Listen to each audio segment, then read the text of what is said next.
I've always known I'm not an attractive woman.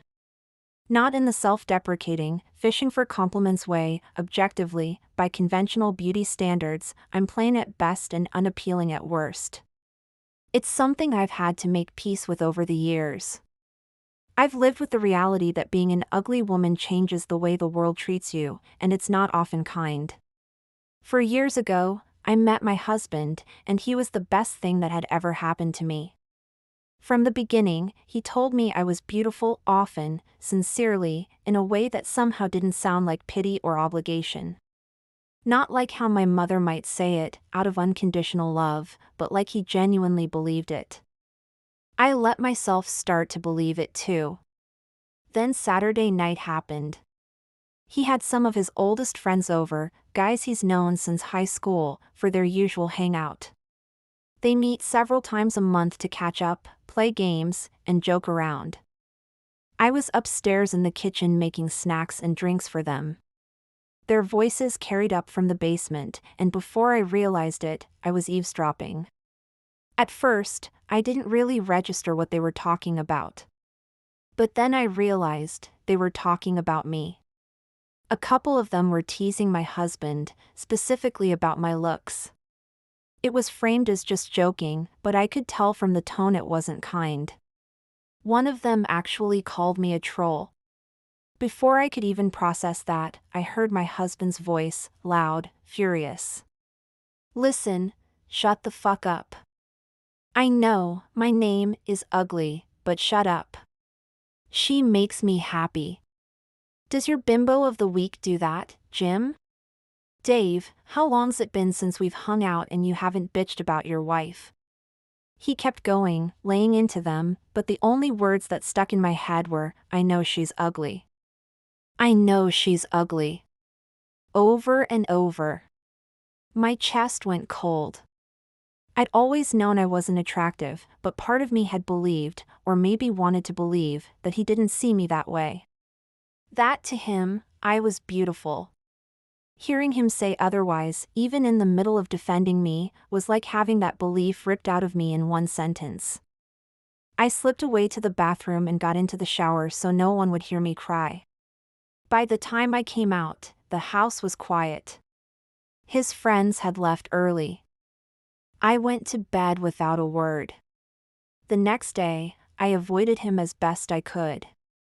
I didn't want him to see my face, to know how much I'd been crying. Rationally, I knew he'd been standing up for me in his own way, and saying I made him happy mattered, but I couldn't stop hearing the ugly part echoing in my head. I didn't know what to say to him. Part of me wanted to accuse him of lying all these years, to scream, to demand why he'd say that. The other part wanted to curl into a ball and disappear, to not have to face him or anyone else ever again. The next day, after work, I finally told him I'd overheard everything. Right away, he started apologizing, for his friends, for their cruelty, and told me I should have said something in the moment. I had to stop him and say, "It's not them. It's what you said." His expression shifted instantly. He hadn't expected that. I had planned out everything I wanted to say, about how it made me feel, how betrayed I felt, how I thought he really was attracted to me. But instead, I started crying and couldn't get it all out. He just held me, and then he started speaking in a way that reminded me of the kindest comments strangers had left me online, saying he'd been angry, that he'd used the wrong words, that he does find me attractive even if other people don't. Then he took me to his computer and showed me an email he'd sent his friends on Sunday. In it, he called them out for crossing the line from friendly banter into outright cruelty. He told them they were no longer welcome in my home until further notice, and they'd have to find another place to hang out. Seeing him defend me without tearing me down at the same time made me feel like maybe it really had just been a bad choice of words in the heat of the moment. And then, he surprised me again. He left the room and came back with a folder. Inside were plane tickets and brochures. He'd been planning a trip for the two of us to a spa and resort in British Columbia for early January, something he'd meant to give me for Christmas. I tried to protest, knowing how much it must have cost, but he told me he'd been saving for over a year, setting aside his own spending money, pocketing change from errands, just so I wouldn't notice. In that moment, I realized how deeply he cares for me. I still wish I were prettier.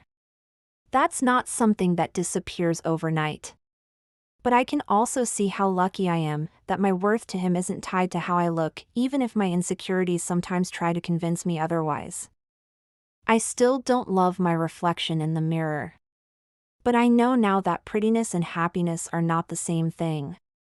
And I know I have someone who loves me fiercely, even if he stumbled over the words when he tried to show it.